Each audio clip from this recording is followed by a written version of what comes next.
Good evening to everyone. Thanks for tuning in to Wind Down Fridays. This is your girl author Erica, and I have my fabulous co-host with me on My tonight. favorite too. Okay, Oh, favorite too. yes, Arthur Kim on with us tonight. Hey, So hey. I hope everybody's doing good, and I hope everybody 4th of July was awesome because my 4th of July was awesome and it was quiet and I had a lot of fun. So, Nice. how was your 4th of July? Quiet. It was so quiet that I was like, I was expecting, to look outside and see something up in the sky. I ain't seen nothing, I ain't heard nothing, nothing. So it was another day over here. Girl, I ain't seen nothing. I wasn't going nowhere because the bullet ain't got no name on it. So I sits at the house. I don't do all those 4th of July festivities. Ain't got no minutes because we as the people like to get out there and shoot the guns and the stuff. Pow pow.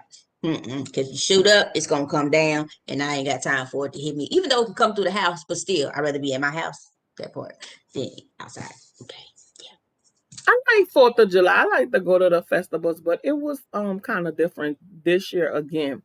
Here in New Orleans since the pandemic, we haven't been having the fireworks even for New Year's. So it's been no different. So fireworks at all. no, very little. They have very little. So it was different. So hopefully next 4th of July it'll be like off the chain like it normally be. Oh, So okay. Because here in Texas, girl, they still was acting a fool. Ain't nothing changed. They still was outside. The festivities, the displays, and all that shit was still going on. I just wasn't there, but they were still having them. that's good. Like, I think we should we should just start living because, as my daddy said, the rain not gonna stop if you go outside and you play in the rain. So we can still go out and play in Corona, but we just need to be safe about it. Wear your mask, stay 6 feet apart, whatever, be safe about it because we can't just sit home in the house all day. We still got businesses, we still got different things that need to be done. So might as well go ahead on and just live and just be Right, safe at the same time and wash your right. hands and wear your And mask. sanitize. If you can't get no water, have some hand sanitizer. That Yeah. helps. Yeah. So that's what it was for the fourth for me. So today we're gonna talk about the hardest things that we have experienced in life, and we're gonna do some as a child, and we're gonna tell y'all a little bit about us. You know, Oh Lord. I don't. Oh Lord. just Oh, a little. We're just gonna talk a little about what the hardest thing as a child growing up. just being a damn child is hard. It really it is being a child. Even though everybody's like, yeah, it's hard being a child. It is. It's hard being a child because we go through all these different emotions, and we don't know what these emotions are. And then you don't know the type of parent that you have if they're not loving or unloving. You know, So being a child. you think then when you was coming up as a child, now as a child you think it's harder? I said it Yeah. was easy when I was coming up, even though I I'm in mean, the 80s, but well, I was the I think it's 70s. better now. I think it's better then than now because you have parents now that's not that's want to be friends instead of back in the days when we was coming up. Your parents was your parents. They didn't play that friendship. They didn't go outside. They didn't go to the club with you. So You yeah, separate the two. it's a different age. It's a different age of parenting these days, and I'm not a fan of it. But again, it's your child, so you raise your child the best of your ability. Right. You can't bring your child over here and act ass because I believe in tapping them legs. Amen.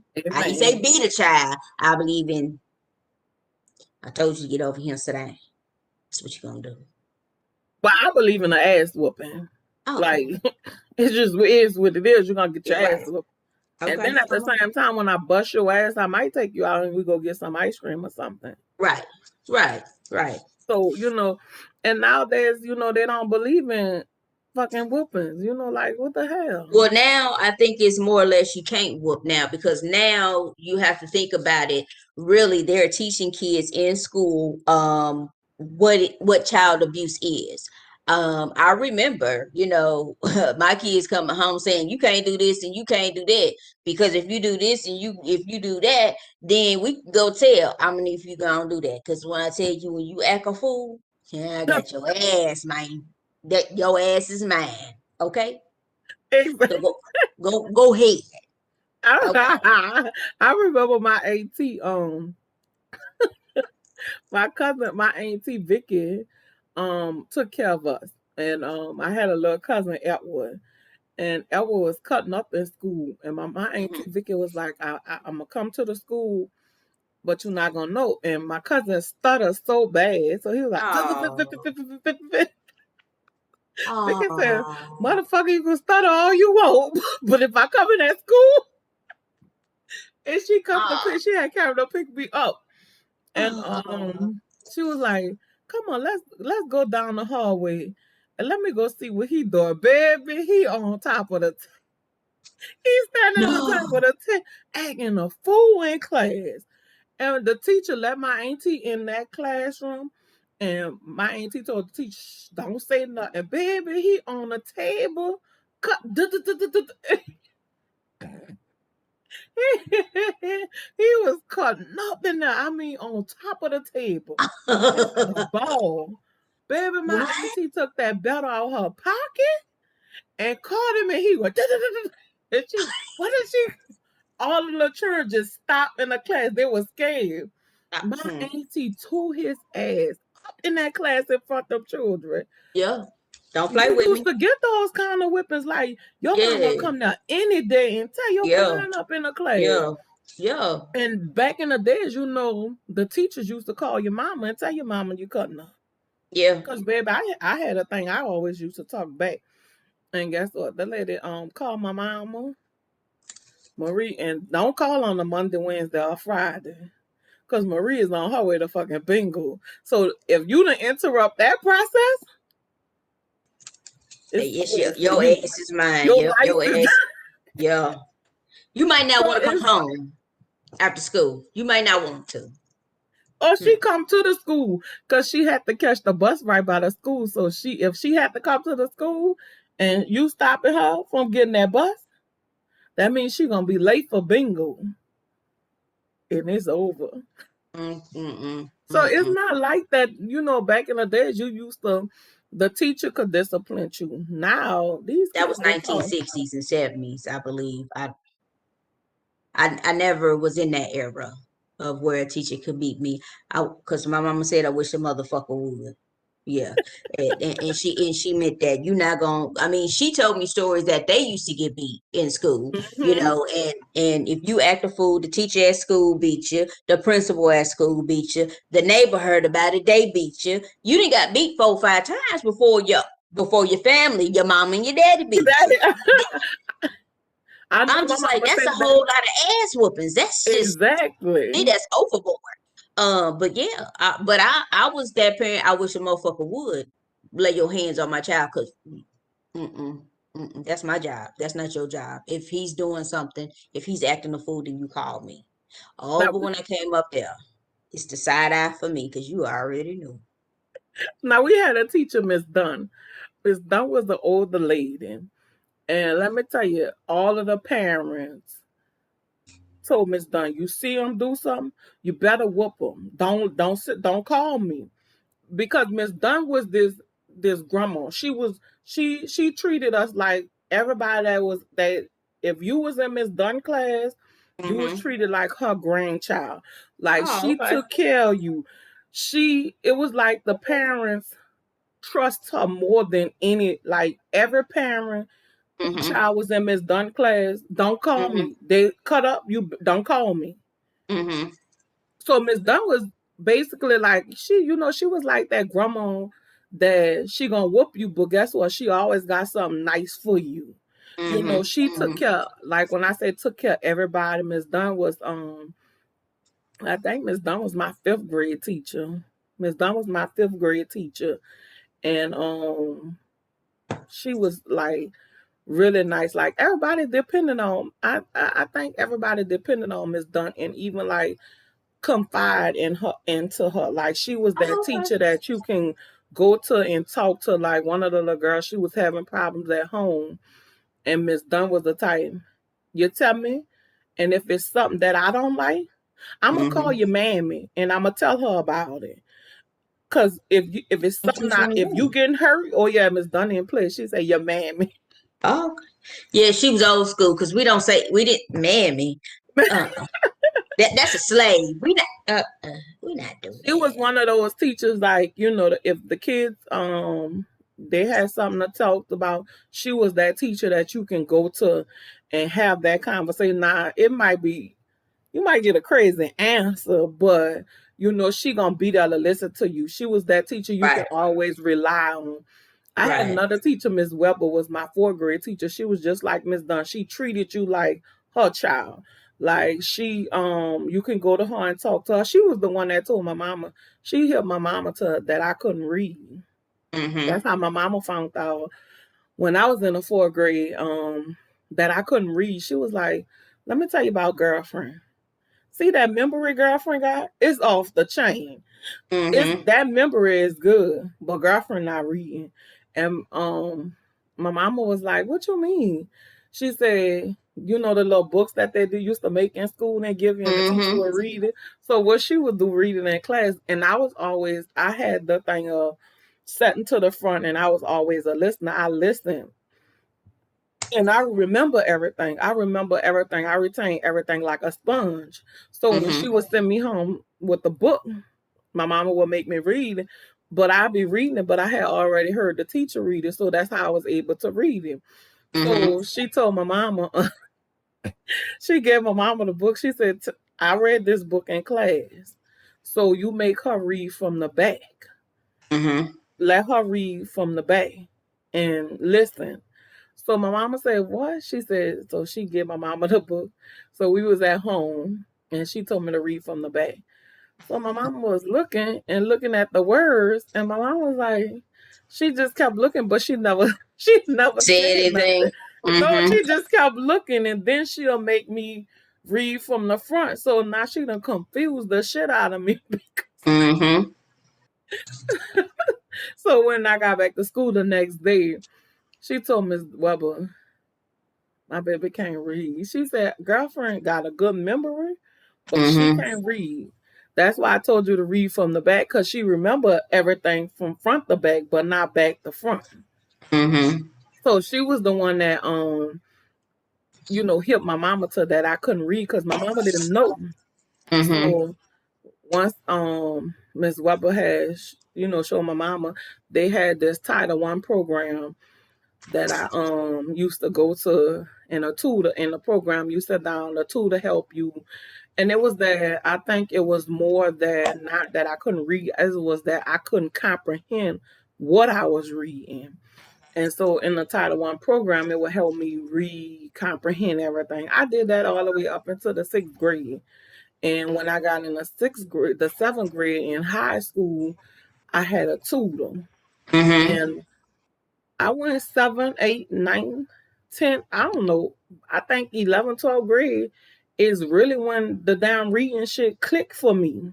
Mm-hmm. Like, it was just like, it just clicked. I don't know what happened, but the shit just clicked. It was like, and I was going to tutor and everything. I still had a tutor in 11 all the way up until I graduated from high school. I had a tutor, and when you can sit in a class and read a whole paragraph and not have no help, it's like, damn, I fucking did You it. And did. You so did that. yeah, Yeah. like, and then it Yeah. was like, yeah, so I like the first day I read I was reading. The teacher asked me to read. She will always make me read in front of class because the I tutor hated that. the tutor used to tell her to make me read, so to help me out. So she called me and I was scared. I was like, oh shit, but shit, I got up and I was flying. She was clapping. And she was Mm-hmm. like, that was a great job, Erica. I was like, yeah. Mm-hmm. And it's like, yeah, fucking right, I did Yeah, it. I did that. Yeah. Yeah, So exactly. I did that. so the next day we got in class, I raised my hand. I was like, I'm gonna read first. And the teacher Right. was like, Erica, you reading first? I said, yeah. Got up and I did it again. So I guess the more I was like, just Mm-hmm. it just started clicking. I was like, Mm-hmm. fucking right. I'm reading 2, 3 paragraphs. She was like, Erica, like, Shut up. It's somebody else's turn. But you been want me to get up here and start reading. Now I'm doing that. You exactly. want me to shut up? Which one is it? I'm confused. You gonna make up in your damn mind. But it was like, it was just click for me. It was just like click, and I was like, fuck. And from then on, it was no hesitation. Even when I got in college, I Mm-hmm. still in college, my first year of college at Delgado, I still I went to the disability office to sign up to get a reader and a tutor, because I had a reader too. So that was my first year of college. I had the reader and a tutor, which it was scary. You transitioning, you still hesitate. You going, all right, I just mastered high school shit. Mm-hmm. Now I'm into this college shit, but at the end of the day, I never gave up. Mm-hmm. And I That's the had a whole point. reader. Yeah, like I had a reader, I had a tutor. So it was like, okay, I feel good about this. And mainly like for English class, and I had another kind of class that required me to do a lot of reading. So I had a Mm-hmm. reader and a tutor to help me. Shit, the first year of college, I made a 3.0. Okay, come on, somebody. Shoot. I was like, wait, what the hell? And Right. from then on, you boosting your confidence about everything. And that was a struggle that I thought I was never gonna Mm-hmm. get past, because people made fun of you, talked about you. Shit, I'm up in 11th grade, still not able to comprehend what I'm reading. I have a tutor. So all that, it plays a part as a child, because you're trying to figure out what's wrong with you. But when I was Mm-hmm. in elementary school, like I stopped breathing on my Mm-hmm. mama. And that's Mm-hmm. that's a lack of oxygen to your brain. Mm-hmm. So Mm-hmm. everything just was kind of, I had to get in that rotation again. And then I Right. started breathing again. So it was like a big setback. Like I started breathing twice on my mama. Mm-hmm. And you going through these different emotions. And Mm-hmm. I mean, at the 6th grade, I thought about like, fucking, I'm just gonna not do nothing, because you going through the whole motion trying to figure out why you not reading, or why you not like the other kids, why you having Right. this battle. What's your right? What's wrong with you? Right. Like, Mm-hmm. yeah, and Miss Dunn used to tell me, you can't give up.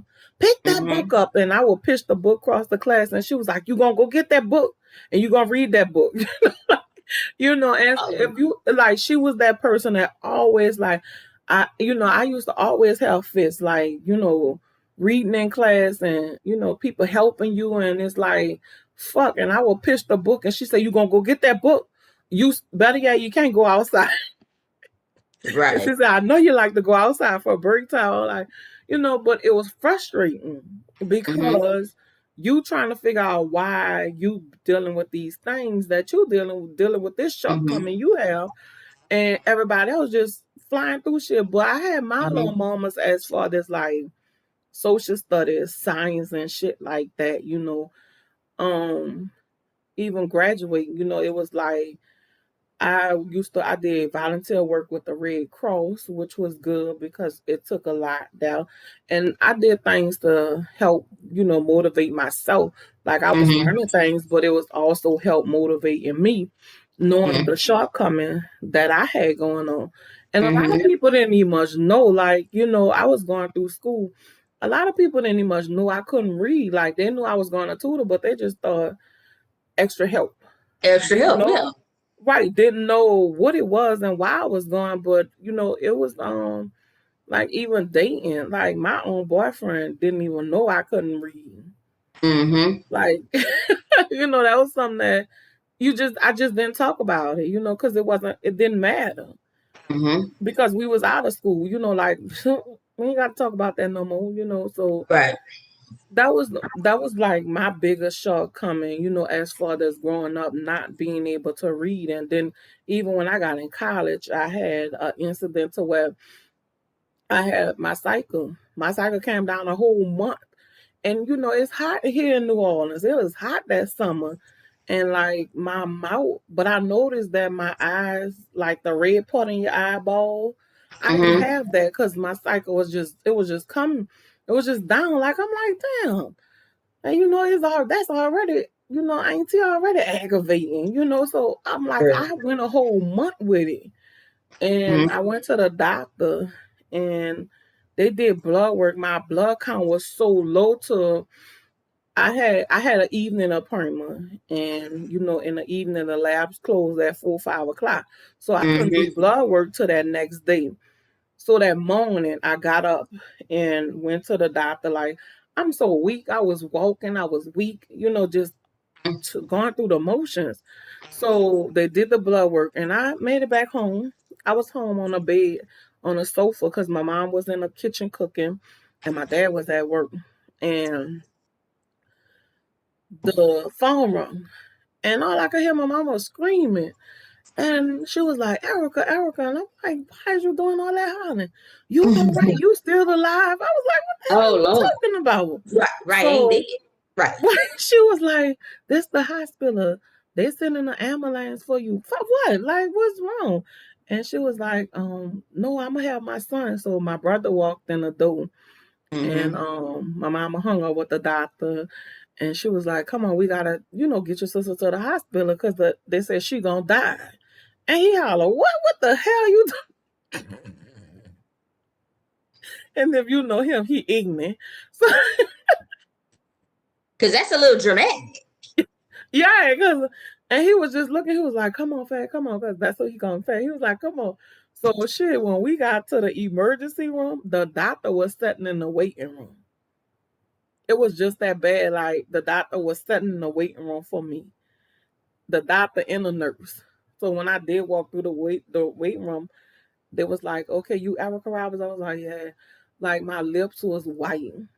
Like Mm-hmm. my hands, my Mm-hmm. feet, Mm-hmm. like my Mm-hmm. feet was just white. The red part in my eyeballs. He was like, look at you, you look like a ghost. Mm-hmm. Like my blood count was like 1.5. Oh, that's low. Yeah, you're knocking Yeah. on death door. Mm. Yes, yes. And I had to have a blood transfusion, 2 bags of blood. And the doctor was like, how But you just be know glad you wasn't a Jehovah Witness, because you couldn't have that blood. You would have been dead, sister. that? I'm Ooh, glad. ooh, I just said that. Yes. You put me in the grave. You dig that grave. Well, if you would have been Jehovah Witness, you couldn't have no blood. They don't do that. They don't believe in that. So they would have to find an alternative, and there ain't no alternative for that. So you just been on death door. Hmm. I wouldn't have been here with you right here. Right. Okay. Hmm.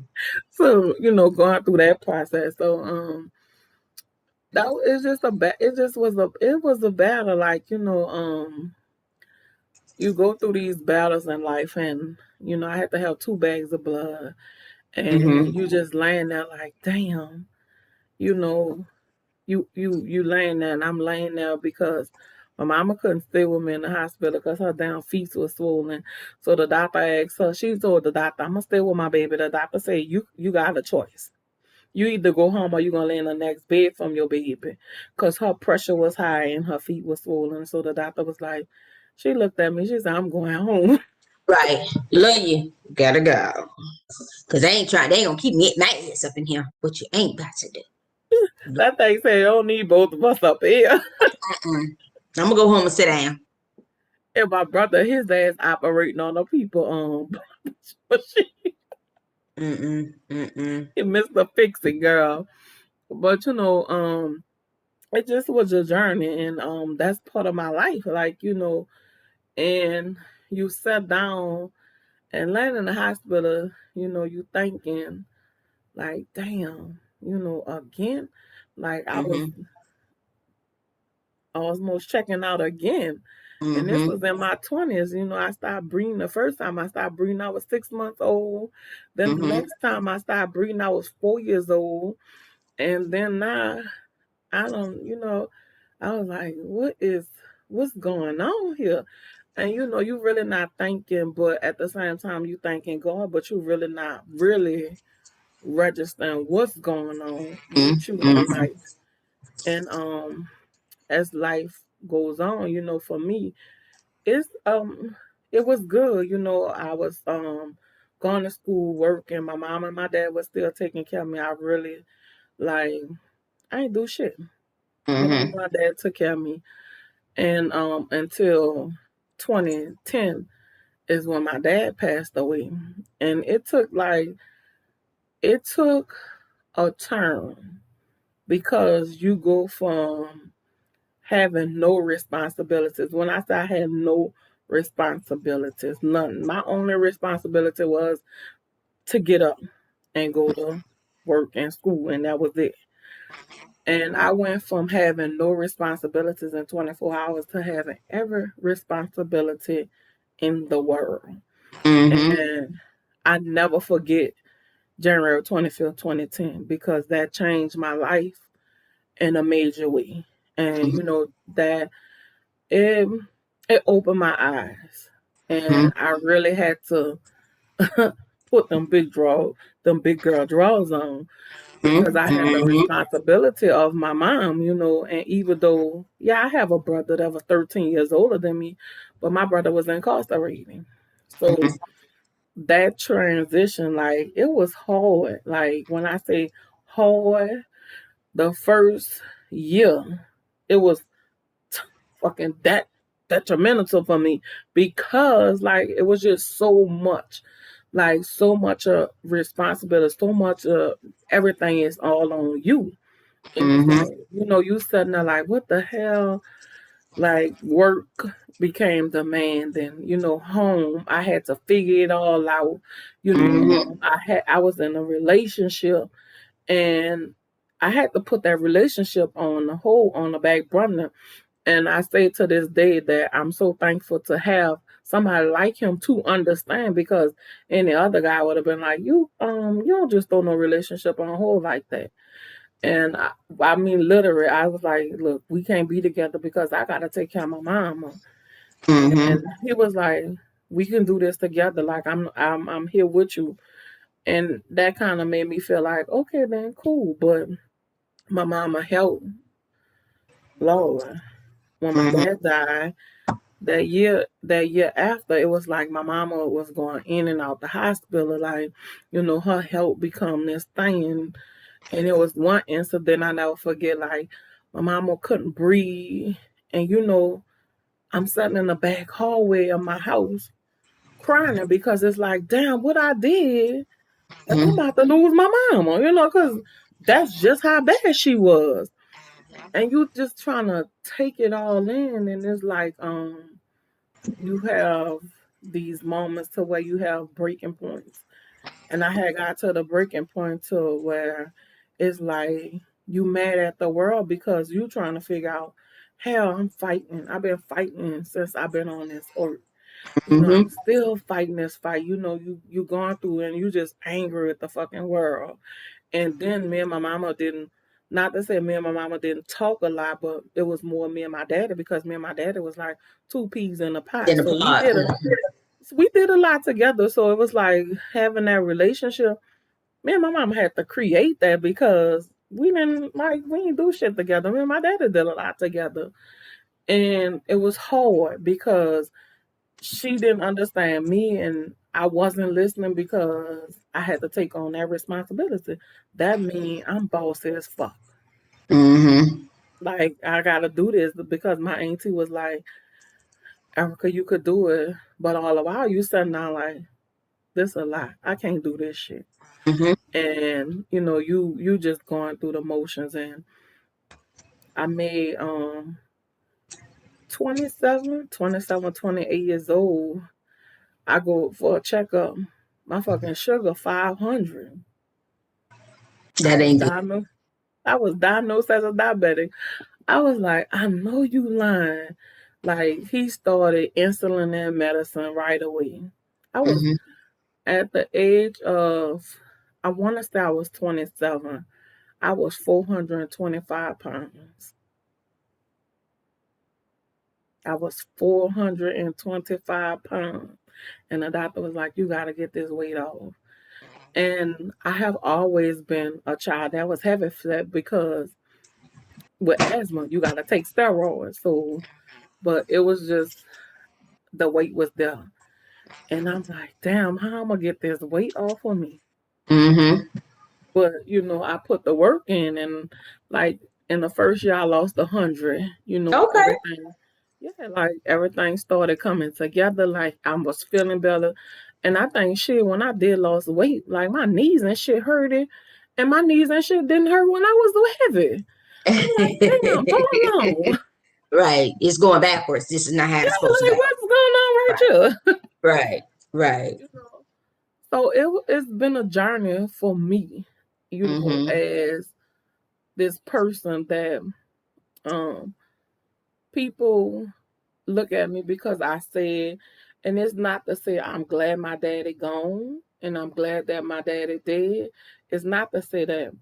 I think that was an eye opener for me, and Mm-hmm. that at that point I Mm-hmm. grew up.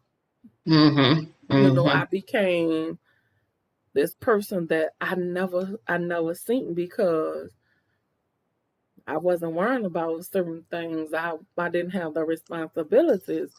So Mm-hmm. it's like I wanted my daddy here, but I think that did me a favor to where I had to step up my game.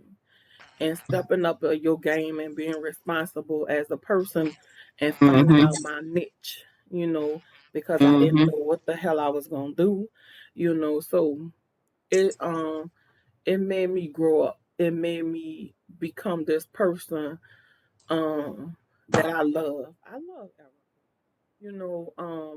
Erica. Erica been through I done dealt with body shaming, I dealt with that.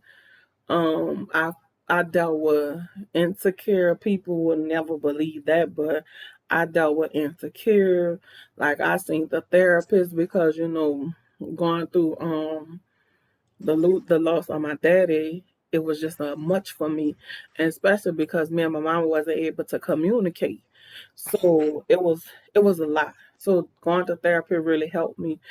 Then getting into a relationship where domestic violence took place, um, abandonment. I dealt with abandonment issues.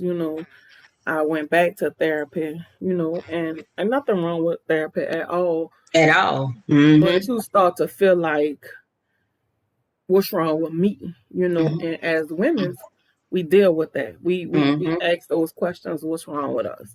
Mm-hmm. But I dealt with that. And at the end of the day, a lot of stuff that I have gone through in life, I could honestly say, dealing with my mama being sick in a wheelchair, and I've been through ups and downs with her illness and everything. Being this person that's at 27 years old, 420 pounds, and having diabetes and being a chronic asthma patient. I mean, it's a task, but I wouldn't change it for the world Mm-hmm. because it made me grow up. It made me become this person that's very responsible. Um, and not to say I'm perfect because I could do some fucked up shit too, you know. but at the same It's time, petty. Uh-huh. yeah, and Petty. petty. Yes. Yes. But at the same time, I could put my best foot forward. Mm-hmm. So the journey that I have been on, I wouldn't change it for the world. I wouldn't change it at all. I wouldn't say I go back on nothing, even taking care of my mama because that's a handful.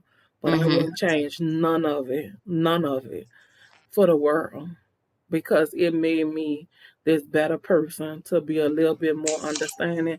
And not to say that I don't have no work to be done because I do. I still need help with patience.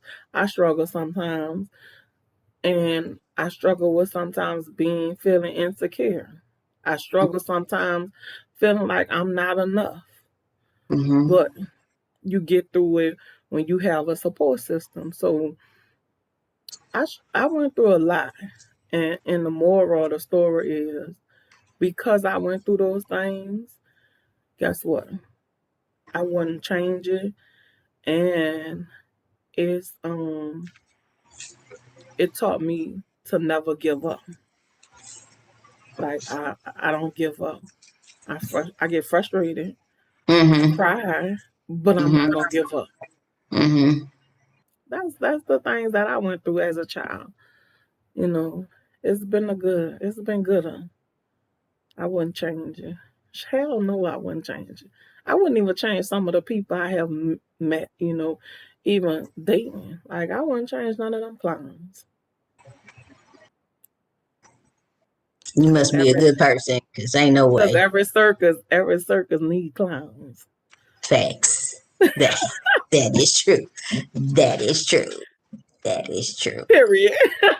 Period, Poe. Yes. Yes. So Yes. that's what Erica went through. But it's good. Uh-uh. I would change everything, honestly. I really Really? would. I really would.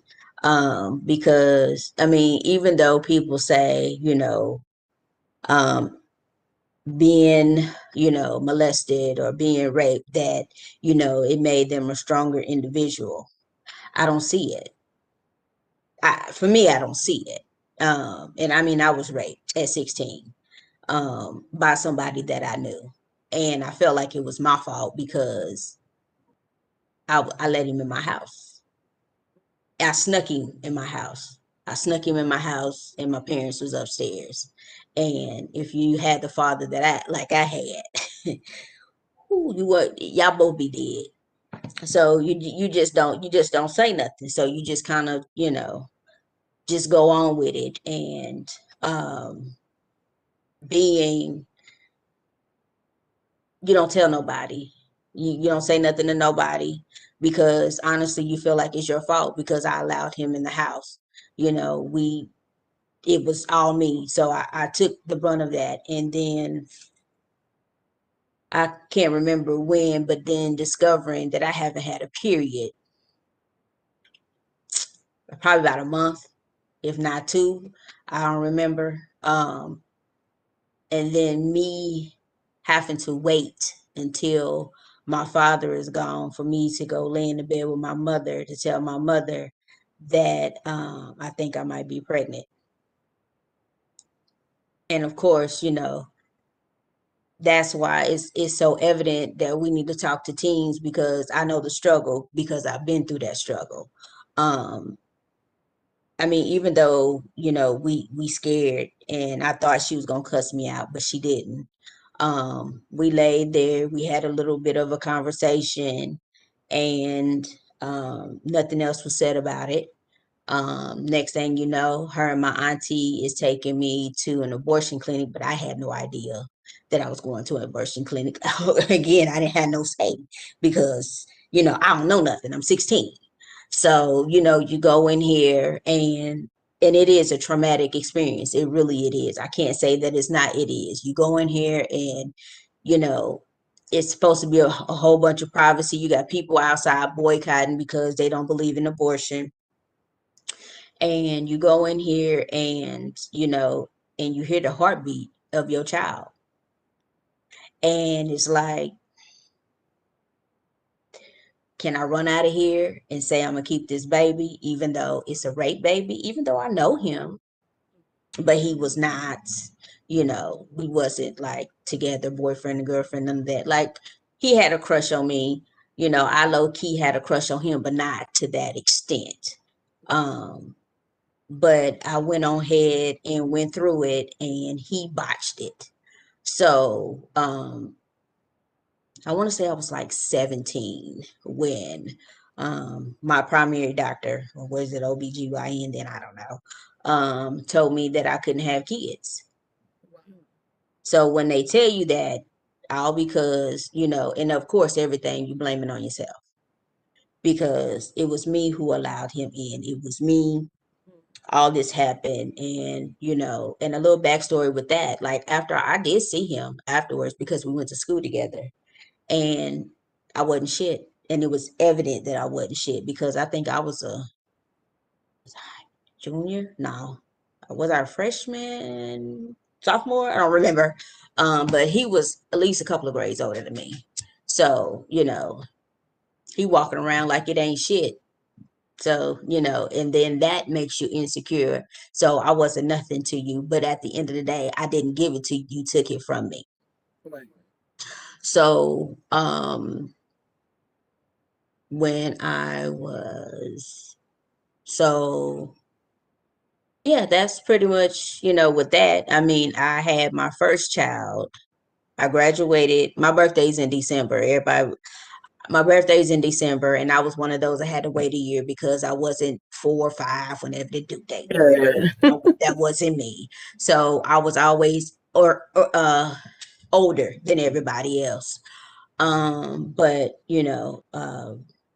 I had my first son. I got pregnant at 19, and my oldest, he was premature. It was a high risk pregnancy. Um, when I found out I was pregnant, I wasn't ready, but I was gonna be ready because ain't no motherfucking way. This is not, I'm not doing none of that. He's at this point, he's a miracle child. That's how I took that. He's a miracle child. So he was 2 months premature. Um, and he was in the NICU for like 2 weeks. He was a little fella. He came out 4 pounds, 4 pounds, 2.2 ounces, little Okay. fella. Yeah, so he had to stay in there, and of course, with him, he stopped breathing. He's had asthma, so well, he still has asthma, but yeah, that whole thing, dealing with him and the whole that was a struggle.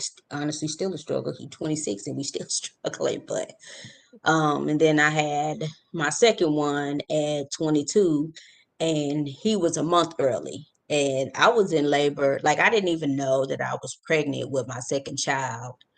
Um, I don't know how far along I was because my periods have never been regular. They've always been irregular. So just didn't have a clue. And I remember it was me and a friend of mine. We went to Sam's Club for her mother, and she had a child, and I had my oldest, and we were together. I passed out at Sam's, and when I woke up, yeah, they was like, "Congratulations." I'm like, "Oh, what the fuck are you talking about? Congratulations on what? What are you talking about?" Did I And miss then something? girl, I missed it. And then that's when I found out I was pregnant, and it was like literally overnight. I was big as a house, like literally Uh, overnight. And I was like, I want to say I was about 5 months along. I okay. want to say I was like 4 or 5 months along before I even knew that I was pregnant. And then all of a sudden, this belly come around the corner from somewhere I don't know.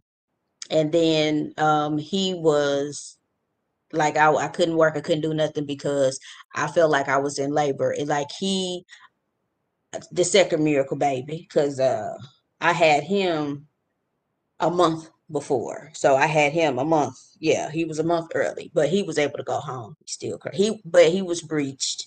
So I had to have emergency C-section actually on both of them. So after that, they took everything out because, it wasn't no good to you. So yeah, that the factory was closed after that. It's sad, but it's the truth.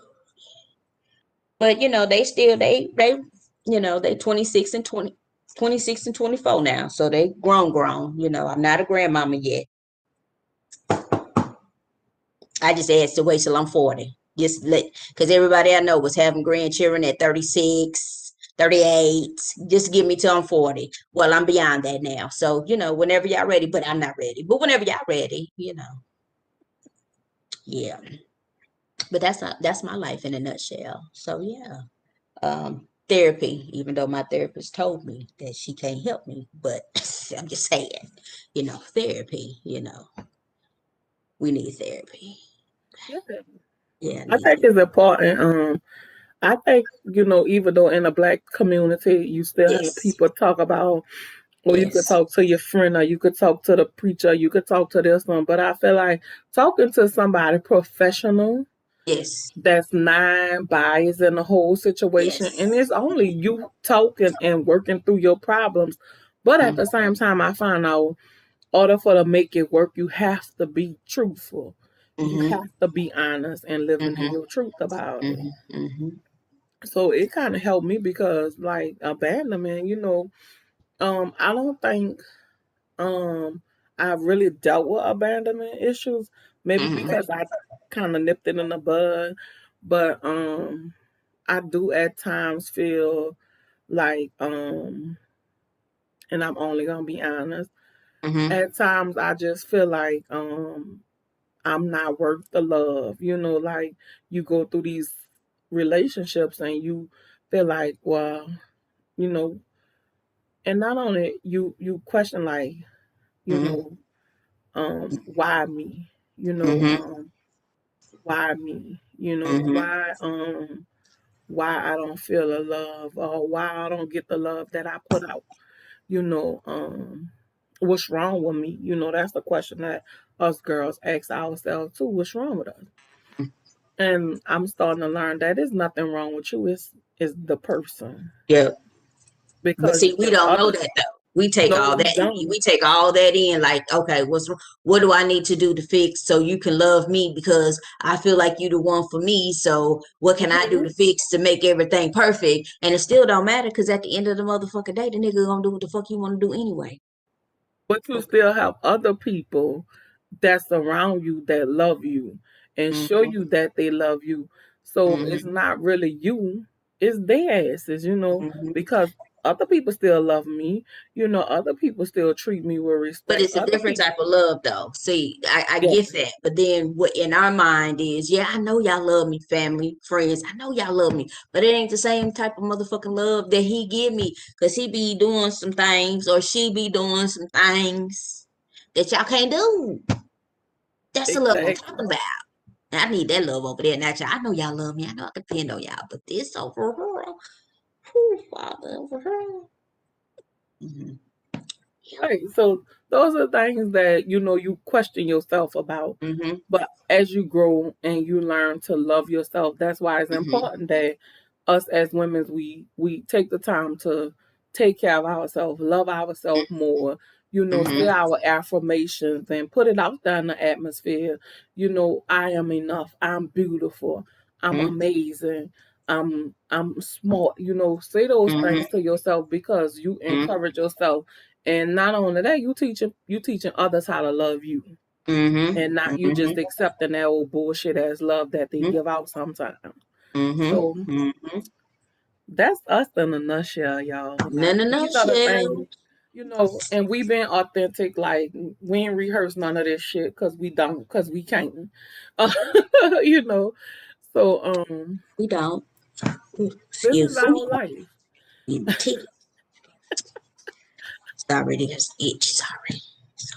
Hopefully, So this is our life, and we give y'all things that we go through in life, and we feel like this will be things that we could share with others because we just never know how our story may help somebody else that's out there that's listening to us mm-hmm. that may be going through something trying to figure out certain things, and we might have said something that you can use. So don't never give up. Things may look like they look, and we may be going through the things that we going through, but it's always at the end of the day and at the end of the tunnel, the light is Mm-hmm. always there with the moral of the story. So Mm-hmm. never give up on yourself. Just keep Mm-hmm. pushing. Time's gonna get tough. It's really gonna get tough. But tough it out because you can do it at the end of the day. That part.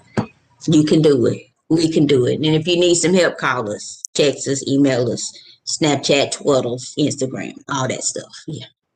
Yeah. So you have anything? Eh? You have anything for the people? Um. Yeah, just if you need some help, just call us, kind of whatever I just said. Yeah, that. No, I have nothing for y'all. I wish y'all, all the best in whatever y'all do. I love y'all, really do. Don't forget you can contact your favorite TT Kim because I got you. Yeah. And make sure, mamas, make sure we stand down talking to our daughters. Oh, You please, know, Lord, please. Because you don't like want me to we talk to them. It ain't going to be in a bad way, but I'm going to tell them some shit. And it's not going to be the professional way. It's going to be the TT way. the hood way. But they're going to know about it, okay? Yeah. Okay. So make sure we having those open conversations with our daughters, and Yes. our boys because they can stand to get some info too. Thank So you. make sure we having those open dialogues because the open dialogues are very important these days and times, Yes, especially Lord. with everything that's going on in the world. So Mm-hmm. we're gonna drop the mic right there.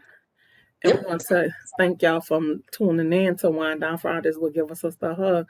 I'm your girl, Arthur Erica, and we got TT Kim on Yeah. the mic with us tonight.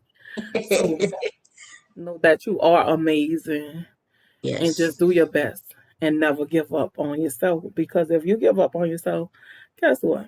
Nobody give a fuck. So happy Friday, and we love y'all. Take care. Bye.